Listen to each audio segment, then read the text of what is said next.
The locus of the center of a circle touching the circle x square plus y square minus 4y minus 2x is equal to 2 root 3 minus 1 internally, and tangents on which from 1 comma 2 is making a 60-degree angle with each other is a circle, then integral part of its radius is.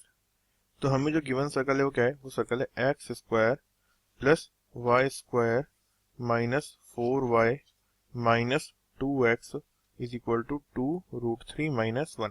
ठीक है, तो इसको हम क्या करते हैं, x minus H square plus Y minus K square is equal to R square की form में कन्वर्ट करते हैं।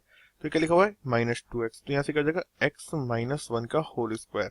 तो अगर यहाँ प्लस 1 क्या है तो हमें माइनस 1 भी करना पड़ेगा। ठीक है, और सिमिलरली क्या लिखा हुआ है y माइनस 2 का होल स्क्वायर, क्योंकि यहाँ माइनस 4y है तो y माइनस 2 का होल स्क्वायर। तो अब यहाँ पे प्लस 1 और प्लस 4 किया है तो क्या करेंगे हम माइनस 1 माइनस 4 भी करेंगे। तो इधर आके क्या हो जाएगा प्लस 1 प्लस 4 और ऑलरेडी क्या है यहाँ पे 2 रूट 3 माइनस 1। तो माइनस 1 से माइनस 1 तो कट डाउन हो गया। अब इक्वेशन क्या हो गई x minus 1 square plus y minus 2 square is equal to 1 और माइनस 1 ये कट डाउन हो जाएगा आपस में। तो 4 प्लस 2 रूट 3, तो 4 प्लस 2 रूट 3 को हम क्या बोल सकते हैं, it is equal to root 3 plus 1 का होल स्क्वायर। तो रेडियस आ गई रूट 3 प्लस 1।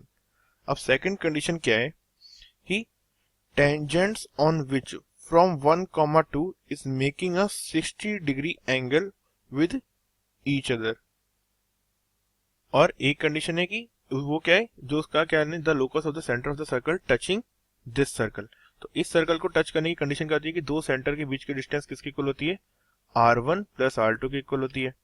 ठीक है, तो इनडायरेक्टली जो हमारी कहते हैं, लेट से सेंटर क्या है उसका h k है, या फिर लेट से उसका सेंटर x y है, तो या h k ही ले लेते हैं। तो h की किससे डिस्टेंस 1 से, तो h माइनस 1 का whole square is equal to sorry plus क्या हो जाएगा k माइनस 2 का होल स्क्वायर, ये किसी को हो जाएगा r1 प्लस r2 के होल स्क्वायर के इक्वल।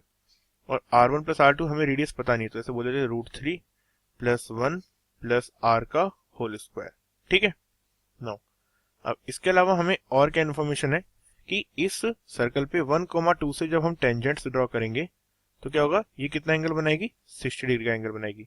तो सी इस सर्कल का सेंटर क्या है 1,2 है, तो और रेडियस कितनी है रूट 3 प्लस 1 प्लस r है। तो ठीक है, अगर मैं एक सर्कल ड्रॉ करता हूँ, लेट्स सी एक रैंडम सर्कल मैंने ड्रॉ किया। सर्कल क्या है इस पॉइंट के बाहर है, क्योंकि हमें पता है कि एक दूसरा सर्कल है, ठीक है, जो इसे ऐसे टच कर रहा है और ये उसका सेंटर है। ठीक है, तो यहाँ पे आ जाएगा हमारा क्या 1,2, इसका सेंटर है 1,2।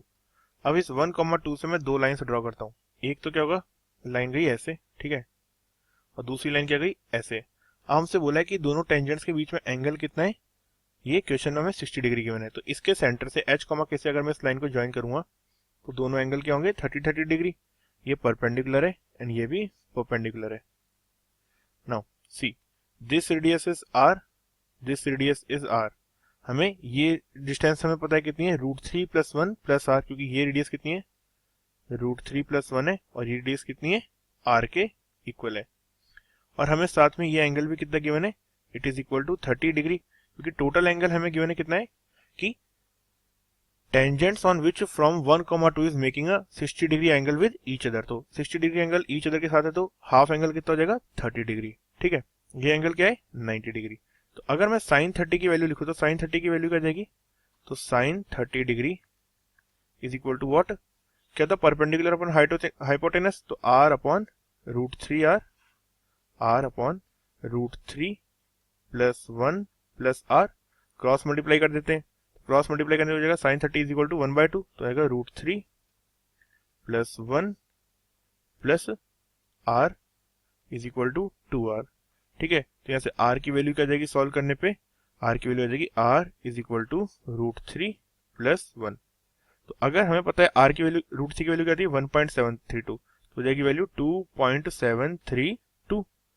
नाउ अब हमसे पूछा है the integral part of its radius is, तो इंटीग्रल पार्ट ऑफ 2.723 क्या होता है, तो अगर integral part of 2.732 is equal to what 2, तो क्या आएगा इट इज इक्वल टू 2। तो correct answer for this question is